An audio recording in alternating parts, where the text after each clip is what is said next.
Body positivity is not saying, there's no issue with obesity, or obesity is all genetic, or exercise is fat phobic.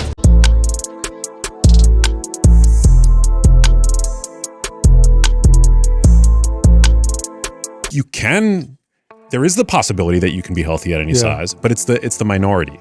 Yeah, you can be healthier and less healthy at the same size, but so the data is very clear. Okay, obesity, all things being equal, is not as good for you, or not as healthy as not being obese. Okay, that's a fact. But let's just put that aside for a second, because I don't think that's super important to hammer. Let's talk about this body positivity movement and how it's become distorted. And it makes me upset, but I understand why. The fitness industry did a terrible job of communicating fitness in the right way.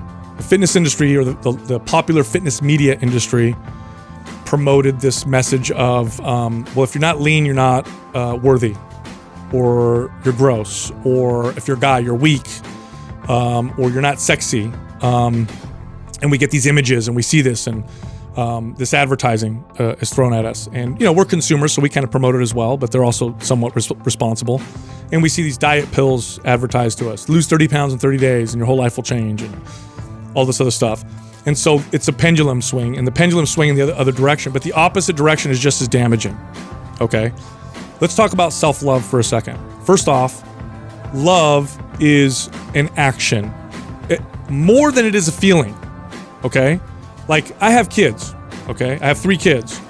I know what the feeling of love feels like. It feels great. Okay?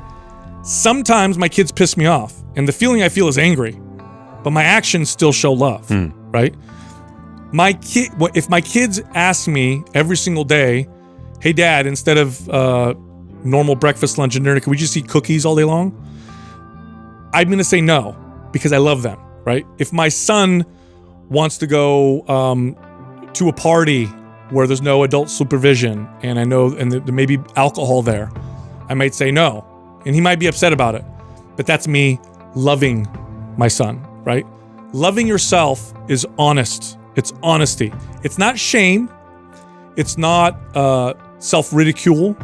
It's not hate, but it is honest. So you can look in the mirror or assess your health and be honest and say, I have not been taking care of myself.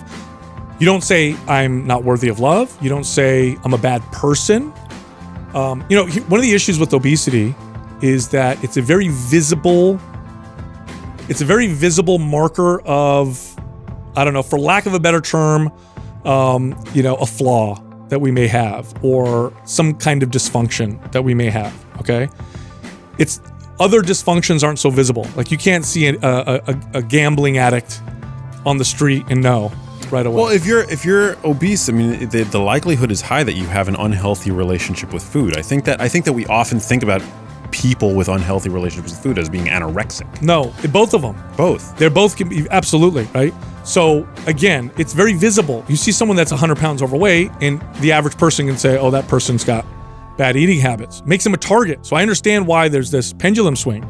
You can't necessarily do that with other issues and dysfunctions. And by the way, all of us have some. And by the way, I started in fitness because I had severe body image issues. My issue was that I was very skinny as a kid, and I had, what they would call, I probably would have been diagnosed with reverse anorexia, which is a real thing, and led me to do some unhealthy things as well in my life. So I understand.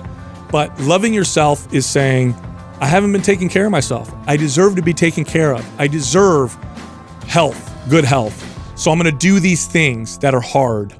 I'm going to not do these things that I like to do, but aren't good for me. Okay? Just like the alcoholic who says, ooh, that alcohol is a really easy distraction, makes me feel good in the moment, but I got to love myself right now. I got to say no, even though it's hard, right? So that's body positivity. Body positivity is not saying, there's no issue with obesity, or obesity is all genetic, or exercise is fat phobic. I've even seen people in this space, and it's terrible because they're preying on people just like the bad people in the fitness industry prey on people, right? They're still preying on people, just in a different way. They're just wrapping their message in false virtue and niceness, but it's not. They're evil. It's just as evil. It's just bad, right? I've even heard them. I've even read things. Really makes me mad when I read these things. There was one post, I don't remember who this was, but they said something like, the gym is a fat-phobic, shame-filled space. If you're overweight, don't go to gyms. You're going to be judged, and it's terrible. And it's, I couldn't believe what I was reading, because having worked and grown up in gyms, the most accepting place on earth you can go to if you're struggling with your fitness and your health is the gym.